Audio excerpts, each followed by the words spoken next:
What's going on, trainers? Everyone is waiting for season two, but are you actually ready for it? If you guys aren't doing the 5 things we're going to talk about today in this video, you may just be falling behind. So, before we get started with that, I just want to thank everybody. You guys have been crushing it lately on my channel since I just started to go all in on Kardmi. You guys have really been loving the content, really been supporting it, and I really appreciate it. For that, guys, I'm going to give back. I'm going to really help the beginners out there and give you what you guys have been asking for, and that is my top tips for new players to card me. With that out of the way, let's jump into it. Tip number one, I'm going to say, is catch everything. This is not really explained at all in the game, but it is something that is very important. Especially for those of you who like to shiny hunt. Not just shiny hunt, but shiny hunt's a big, big part of it. So when you find your card game that you enjoy, catch every single one you can of them. Because what happens is, as you catch more and more, you increase what they call the research level. And with every passing one caught, it increases your chance that the next one you find in the overworld will be a shiny. So the next time you catch one, what we're doing right now is we're actually out here hunting for a shiny Slitherbud. You'll notice once I capture this Lotus Lith that there will be a small number in the corner on the left-hand side of the screen. I got the wrong team. I'm going to try again real quick. But you will notice that there's a small number next to like a little white glowing icon, and it'll say X number out of 82. And what that means is by 82, by your 82nd catch, you will have a guaranteed shiny. Um, I don't know if it's the 82nd or the 83rd. I think it's the 82nd. Guaranteed. So it's the best way to reliably farm for shinies. Um, and also it increases what they call your research level. So you'll notice with my Lotus Lith, I'm a diamond level. Every one you catch increases it by 10, so by 30 you're gold. And what you can do to help increase that, and here's a little bonus tip for you. Once you get to gold level, you can run up to the safari lady, the lady by the gates, and you can entrust your catch. And what that means is you can give her a certain amount, up to 10 Kardmi cards, to catch them passively. Now, if you give them the 10, it takes about 8 hours, and then they'll catch some, and you can come back and see if you got lucky, if you got an alpha, you got a shiny. It's a really good mechanic. I definitely recommend utilizing it. Something that I went the first 10 hours in this game and didn't even realize existed. And of course, their catches that they passively do for you count towards your 82. So I can't recommend that enough, guys. Definitely something if you want an alpha that you're looking for specifically, which is really good stats, or a shiny, or both. Because the more variants you catch, or the more you catch of a certain species, the better chance they have of spawning an alpha or a shiny. So catch as many as you can. Number two, from there, we're going to go to the Battle Cafe. The game introduces you to the Battle Cafe very early on. Don't forget about it. It's a really good area for power leveling, and it's something that you can really do AFK. That's what I normally do when I'm sitting here at work.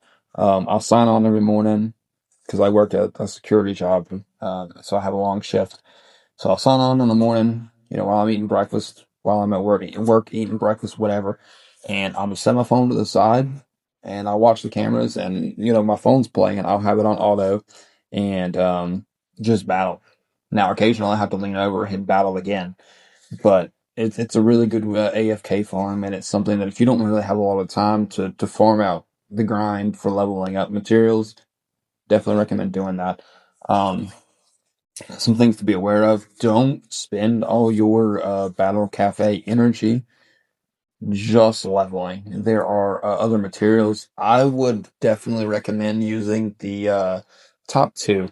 Top two are really the only two I've explored for food for leveling, as well as food for leveling up your skills, because I think those are some of the two most immediate, most necessary things that you're going to do, especially for moving on from the early game to the mid game. And I think the other tabs on the Battle Cafe are more mid to late game uh, problems that you should be worried about, and that's how I would prioritize things. Um, when it comes to the Battle Cafe, you're going to be, especially at the beginning of seasons, you're going to be given a lot of opportunities, a lot of rewards that are going to grant you Battle Cafe tickets. Definitely utilize those any chance you get. In addition to that, you're going to be able to use your star gems to give yourself an additional, I think it's like 130, 140 energy a day because it caps out actually. You can make 5 transactions with your star gems a day, and that's going to give you like 30 a piece. So that's another thing I do daily. I would definitely recommend you guys do that as well. That way you're getting the most daily out of there you can when it comes to the Battle Cafe.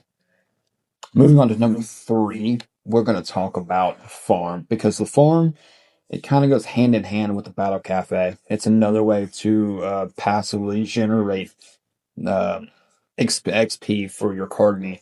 And what you're going to want to do is, especially if you haven't really messed with the farm much, it's been recently overhauled to Farm 2.0, so if you've been playing for a week or two and you just haven't messed with it, you're not going to have a hard time unlocking plots. You're just going to walk right up and unlock however many you can unlock. But for those of you starting out, as you level up, as you progress, you'll be able to unlock more and more plots. And once you unlock a couple of plots, I'd say like 2, really you can start getting things rolling. And what I would recommend doing, this actually ties into number 4 as well, but I would recommend getting, if you can, like I'm not saying that you have to, you absolutely don't have to. But what I did is I paid for the membership, the $4 membership that allows you to auto mine and auto farm. I don't auto mine's probably pretty good, but I haven't really paid much attention to it yet. Um, Auto farm is really one thing I notice every day, and it's what happens is you select a plant to go in a plot, and then as long as you got the seeds, they just keep planting them. So you can wake up with 30 of each plant, and you just keep getting, and every time you harvest those, you get tickets to buy more seeds.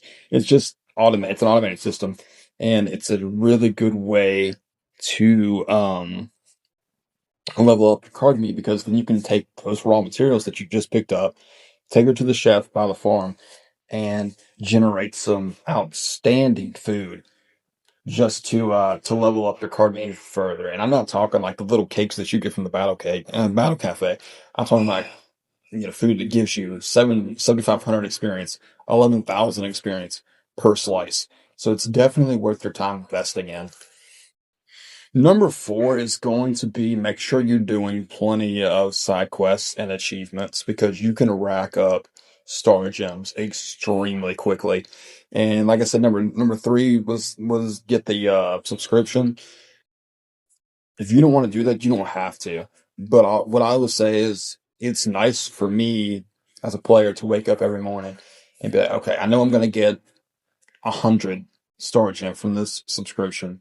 And then on top of that, I'm going to do all these little side activities to get myself achievements and whatnot. And normally by the end of the day, I've racked up another, I normally end the day by getting 200 or 300 storage in on a bad day from all the quests and achievements and different activities that I do. So it's really, really easy to play the game and get currency without really putting a whole lot of effort in. But that was my big tip for Star Gems. I think number four, excuse me, number 5 is the reaction system. The combat system is very complex. And especially if you're coming from a background where you're not really familiar with like Pokemon or anything like that, something that I highly recommend that you are going to have to do is really get used to the combat system. I will link in the description. I have a guide that came out yesterday as a comprehensive guide of everything you'll need to know about the combat system and how to master it and how to um, take that knowledge into the mid and late game. because especially once you get to the second island, those NPCs, they don't care. They will smash you in a second if you are not ready for them. Island one's a little bit more forgiving, but recognizing that, hey, water and lightning chained together make paralysis. Wind and fire chained together make a burn.